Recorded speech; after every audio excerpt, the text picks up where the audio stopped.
Assalamualaikum warahmatullahi wabarakatuh. Teman-teman, kembali lagi di channel YouTube saya, Hairun Imam. Nah, ini ada beberapa video yang akan kita simak bersama-sama terkait dengan Bapak Prabowo Subianto, Presiden terpilih Republik Indonesia tahun 2024-2029, teman-teman. Dulu banyak yang mengatakan bahwa Pak Prabowo itu emosian, temperamen, suka marah-marah, suka ngamuk, dan lain sebagainya. Jadi di mata mereka Pak Prabowo itu sosok yang menakutkan lah teman-teman. Ternyata setelah saya mencari-cari informasi, Pak Prabowo tidak seperti yang orang katakan. Selain itu, kita akan melihat bagaimana cita-cita serta apa yang akan dicapai Pak Prabowo nanti ketika memimpin Republik ini teman-teman ya, setelah dilantik tanggal 20 Oktober. Dan ada kejutan di akhir video. Ternyata Pak Prabowo punya kebiasaan yang mungkin jarang dan tidak banyak diketahui orang lain. Hanya diketahui oleh orang-orang yang ada di sekitar beliau, teman-teman.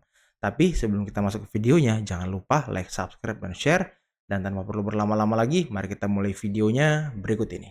Menganggap Pak Prabowo itu menakutkan, menganggap Pak Prabowo itu galak, yang saya temui jauh berbeda.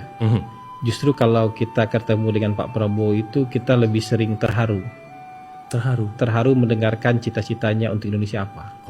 Terharu mendengarkan apa yang mau dia lakukan untuk bangsa Indonesia. Bahkan saking terharunya kita mau minta sesuatu nggak jadi minta sesuatu karena nggak tega membebani pikiran beliau lagi, karena semua pikirannya hari ini pikiran bagaimana menjadikan anak-anak Indonesia hidupnya berkualitas, pendidikannya bagus, jadi sumber daya yang mumpuni ketika nanti bonus demografi, menjadikan Indonesia sebagai negara maju, keluar dari middle income trap, dan semua energi itu dia pikirkan buat Indonesia. Hampir nggak pernah kita mendengar Pak Prabowo bicara soal dirinya pribadi. Soal diri pribadi kita hampir nggak pernah mendengar beliau bicara soal pribadi, dan semuanya itu bicara soal kepentingan bangsa. Dan kalau kita misalnya mau ketemu dengan aspirasi-aspirasi tertentu nih, pengen minta tolong ini, tolong itu, jadi nggak tega loh. Pengen minta ini, minta itu, ketika mendengarkan beliau apa yang mau beliau lakukan, bagaimana cara beliau melihat Indonesia tuh, kita jadi sungkan sendiri, jadi malu sendiri loh. Kalau kita minta-minta tuh lebih membebani pikirannya Pak Prabowo, sementara pikirannya sekarang dipenuhi bagaimana cara memajukan Indonesia, bagaimana cara membangun sumber daya manusia Indonesia. Lebih sering mengharukan, dan orang salah berpikir kalau Pak Prabowo galak, Pak Prabowo begini begitu. Menurut saya, kalau kita berikan Pak Prabowo, menurut saya, menurut pengalaman saya lebih sering terharu. Lebih sering terharu karena fokusnya lebih ke kepentingan rakyat, bangsa, negara. Hampir nggak pernah lah ya bicara soal pribadi mau begini mau begitu. Nah, bahkan bicara tentang saya gitu jarang. Ketika Pak Prabowo di debat ketiga itu bilang ada rahasia negara saya nggak bisa bilang itu kalau kita tahu cerita aslinya Mas, itu lebih nangis lagi Mas. Karena itu pertanyaan jebakan. Ketika kalau dibuka itu banyak sekali rahasia negara, rahasia pertahanan yang ketika Mas Ganjar bertanya kenapa Anda putuskan kerjasama dengan, Anda berhentikan kerjasama dengan Korea Selatan soal ini dan itu. Itu kalau dijawab Mas, kalau tahu cerita aslinya kita semua nangis. Saya bisa ceritakan off the record. Gitu. Saya ngelihat sendiri dengan mata kepala saya tuh. Faktanya itu saya ngelihat. Jadi kalau itu diceritakan Mas, apa yang akan terjadi Mutara? saya nggak bisa ceritakan di Ya nggak usah detailnya, tapi apa yang akan terjadi kalau dia diceritakan? Kalau diceritakan ada presiden yang malu Mas. Itu bukan di zaman dia, tapi ada Menhan yang malu sebelum dia. Akan ada presiden Tapi yang itulah beliau ya, nggak pernah tega untuk menjatuhkan orang ya. nggak mau menjatuhkan. Termasuk dia bilang, Profesor Anies, Anda tidak pantas ngomong etik dengan saya gitu. Iya. Itu menurut saya sih, untuk saya ya, itu udah yang puncak. tahu sedikit-sedikit ceritanya itu Udah puncaknya itu. wow. Kalau kita orang Sumatera udah kita buka kan, Bang? Iya udah buka. Ya, termasuk kan yang soal yang itu yang ada angka-angkanya tuh dia mikirin kalau misalnya itu dibuka. Iya. Kalau cuma Mas Anies yang malu, bukan itu. Anaknya malu lah lihat ada cerita begini soal orang tua gitu. Ya. Pikirkan dong perasaan anak katanya. Saya ngelihat ya, habis itu yang marah itu adalah tentara ya, para keluarga tentara. Marah. Keluarga apa purnawirawan gitu yang marah. Kan bosnya dinilai. Iya, bosnya dinilai. Sementara Pak Prabowo itu sangat Kalau kita lihat datanya, ya Kalau kan soal sangat pertahanan. banyak berbuat untuk perbaikan bikin rumah sakit Kemhan. 20-an, rumah sakit Bikin universitas ya, bikin universitas, bikin rumah, iya, bikin sumber air, Universitas Pertahanan dibikinin beberapa jurusan yang aplikatif. iya.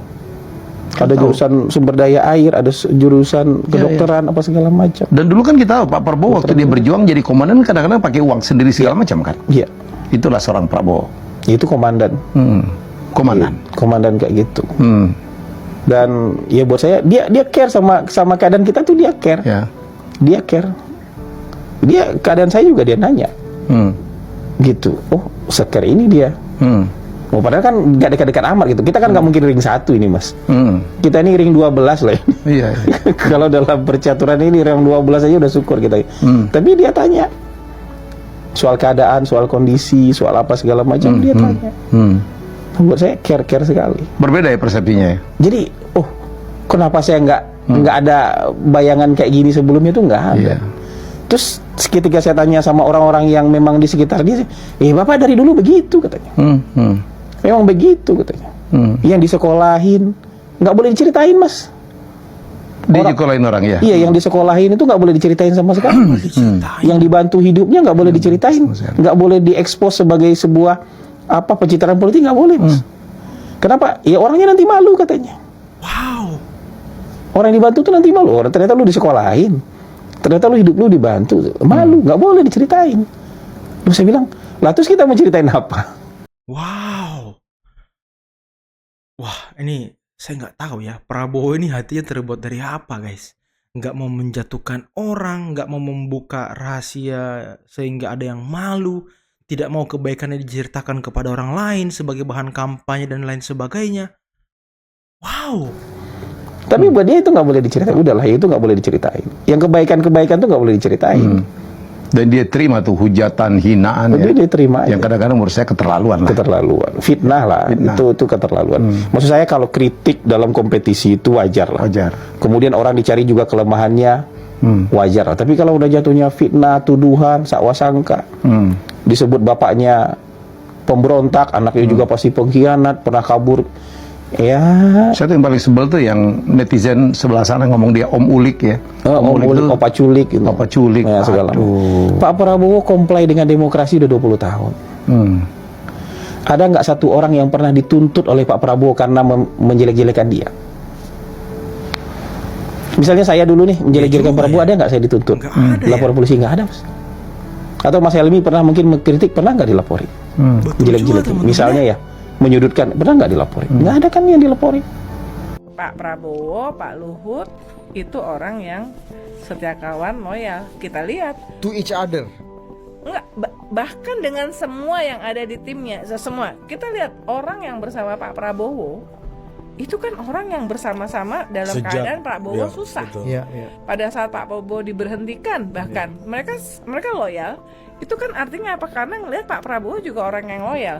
Biasanya kalau di tentara kan, kalau bos udah nggak punya kekuasaan, gue tinggal aja nih, gue berpihak kepada yang sedang berkuasa.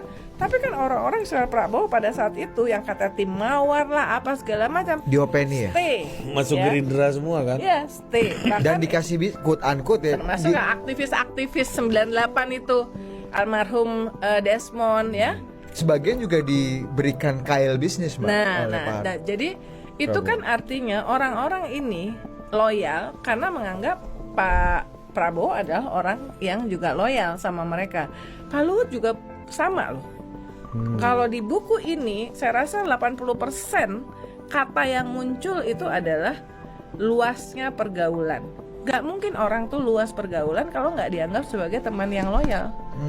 Gitu ya, yang terbantu pada saat sulit. Bahkan Abu Rizal Bakri yang pernah jadi orang terkaya pada saat bisnisnya susah minjem duit dari Pak Luhut.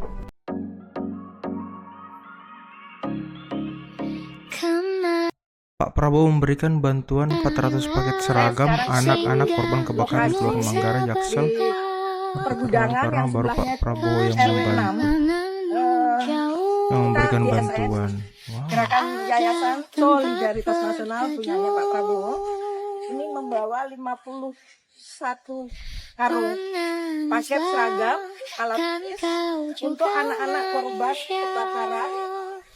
korban kebakaran yang berjumlah 3.600 kakak.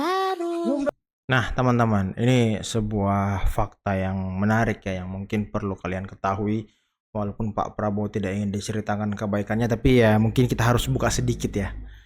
Jadi Pak Prabowo itu punya yayasan yang mungkin salah satu pengelolanya ini ibu ini yang jilbab hitam, Ibu Nanik SD yang memang selama ini menggerakkan gerakan-gerakan sosial dari Pak Prabowo Subianto, mulai dari pembebasan atau menyelamatkan TKW dan TKI yang terlantar di luar negeri.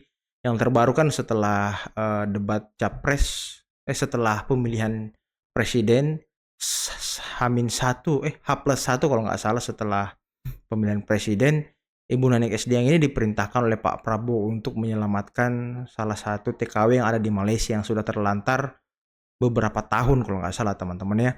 Dan juga ternyata sampai detik ini Pak Prabowo melalui yayasan yang disebutkan sama Ibu Nanik SD yang tadi itu aktif memberikan bantuan-bantuan sosial kepada orang-orang yang membutuhkan di Indonesia.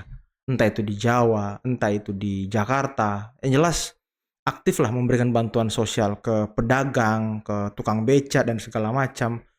Pak Prabowo itu aktif melalui yayasan yang dikelola Ibu Nanik SD yang ini, teman-teman. Yang kita bagi sekitar 370 paket ya, 370 paket seragam untuk mereka, seragam komplit, sepatu dan juga alat tulis. Oke, terima kasih, mohon doanya mereka bisa sekolah lagi dan rumahnya juga bisa sekolah lagi. Nah, inilah teman-teman yang tidak banyak orang ketahui. Gerakan-gerakan sosial Pak Prabowo itu bukan dia yang ngegerakin. Habis, nggak ada yang habis, masa badan doang, cuman yang dipakai. Sore hari ini kami atas nama Yayasan GSN yang didirikan oleh Bapak Prabowo ngomong dengan orang tua kalian bahwa banyak seragam sekolah baju-baju itu tidak habis karena kemakan api. Tolong sampaikan salam hormat kami warga RW Kelurahan Manggarai yang mendapatkan musibah ini. Salam hormat serta terima kasih yang terhingga kepada Bapak Presiden Prabowo Subianto. Mudah-mudahan beliau yang sebentar lagi akan dilantik menjadikan presiden yang amanah betul-betul buat bangsa. Amin. Terima kasih Pak Prabowo. Semoga jadi presiden yang baik, yang amanah. Terima kasih Pak Prabowo. Semoga menjadi presiden yang terbaik. Terima kasih Pak Prabowo. Saya bisa sekolah lagi, bisa menjadi presiden yang amanah dan sukses selalu. Pak Prabowo, saya minta tempat kita tidak diusir dan bisa bangun lagi. Karena kita di sini sudah dari kecil, biar bisa kita tinggal di sini lagi, bisa dibangun lagi, Pak. Saya minta bantuannya. Dan saya terima kasih atas seragamnya yang diberikan untuk anak saya. Semoga Pak Prabowo sehat selalu. Amin. Dan menjadi presiden yang amanah. Amin. Terima kasih Pak Prabowo. Terima kasih Yayasan GSN. Terima kasih Pak Prabowo. Terima kasih Yayasan GSN. Saya ngomong. Amin.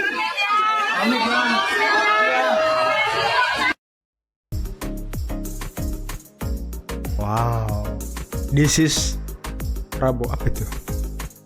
Jika saya sudah berhasil mengembalikan hak-hak warga Indonesia, kemudian Tuhan memanggil saya akan pergi dengan tersenyum. Wah, dalam banget ya. Nah, itulah teman-teman beberapa video yang bisa kita simak, yang bisa kita saksikan pada kesempatan kali ini dan sangat luar biasa. Itulah tadi secuil kisah, secuil cerita dari orang-orang yang pernah berada di sekitar Prabowo, mengatakan sifat Prabowo yang sebenarnya dan sesungguhnya.